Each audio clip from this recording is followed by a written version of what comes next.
donor selection. So I did talk about this before last week, and that I was in the process of starting to narrow down the candidates that I was looking at.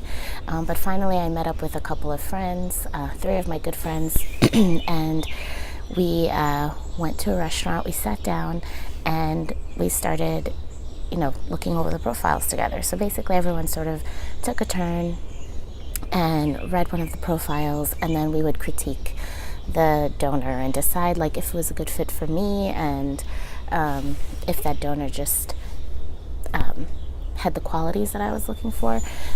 It was more also about like their medical history and looking through that kind of stuff and trying to gauge somewhat of their characteristics, personal characteristics, and if we could sort of determine based on their answers and their responses if they were actually in this, because I am doing open ID. So if they're actually in this to actually hopefully one day meet their offspring. So it was like their input was invaluable because I was swimming in profiles. I was like, oh my God, I could not. I mean, there are some people I could clearly say no to, but there was like quite a few that I was just not sure about and like couldn't make a decision on. But the first donor profile that I shared with them, they actually loved him. Like everyone across the board, like every single person at the table was like, yes, he's amazing. He had a lot of amazing qualities and characteristics that he shared in his profile, and his response to why he wanted to become a donor was really sweet and seemed genuine. Again, I don't really know these people, but he sounded genuine, and so that was good. And then we went on, and they helped me narrow it down to about 3 or 4 people. I think it was 3 people. This was quite a few weeks ago. So we narrowed it down to about 3 people. And then I went home, agonized over it all again, and then finally decided to narrow it down to about 2. And one of those 2 was the one everybody loved. Finally, I got my mom's opinion because I value her opinion as well.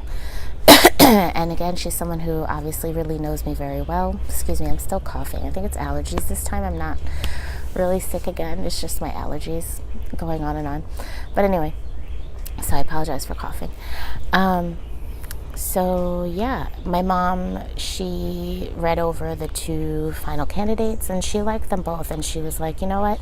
It's your decision, which honestly like kind of annoyed me. I'm like, I'm so tired of making decisions. But and this one seemed so major. It seemed so final and big. And so I just wanted someone to just make the decision for me, but she wouldn't. And so I literally for 2 days went back and forth. At some point I'm like, okay, that's it. I'm picking this one.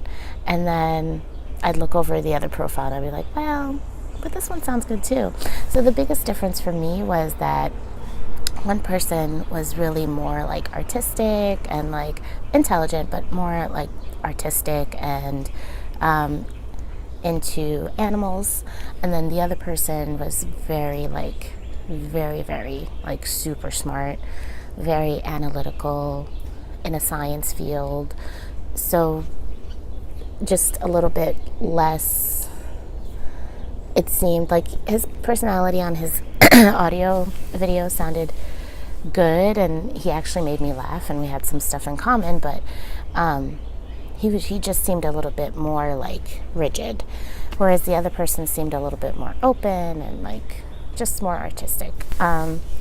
So finally, my mom said something to me because I'm like, but this one is really smart.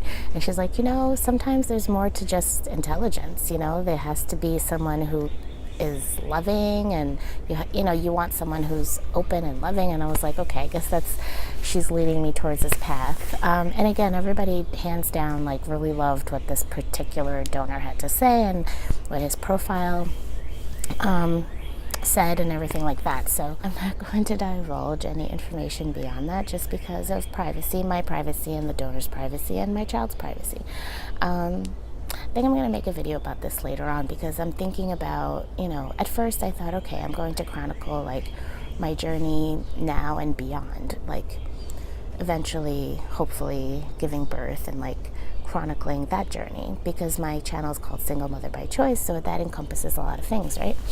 So, but then I started to think about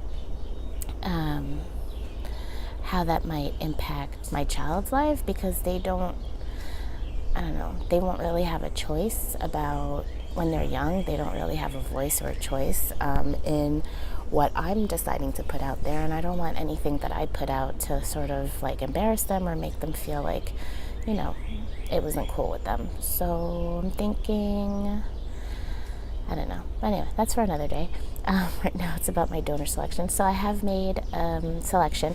So after I did decide, I did go back and see my doctor, just for like a routine like checkup or whatever.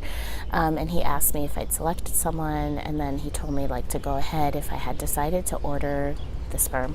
So I did. That day was the most nerve-wracking day.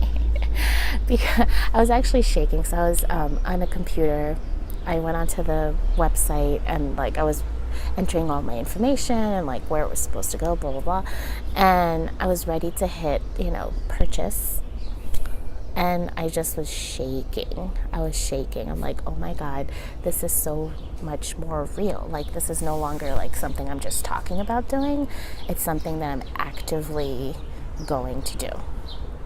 And it was really, really scary, but exciting. Like, I think I keep fluttering back and forth between excitement and also just fear. because who knows what will come of this process, and fear because it's like I'm going to be someone's mother. That's terrifying. But it's exciting too, and I'm happy. So yeah, I was really nervous, but I did it. It's sitting in a cryo facility at my fertility clinic, and I'll update you some more in a different video about what's happening next. I hope you all have a great day. Thank you for all the new subscribers. I appreciate you. Thank you for following my journey, and I hope you enjoy your day. See you next time. Bye.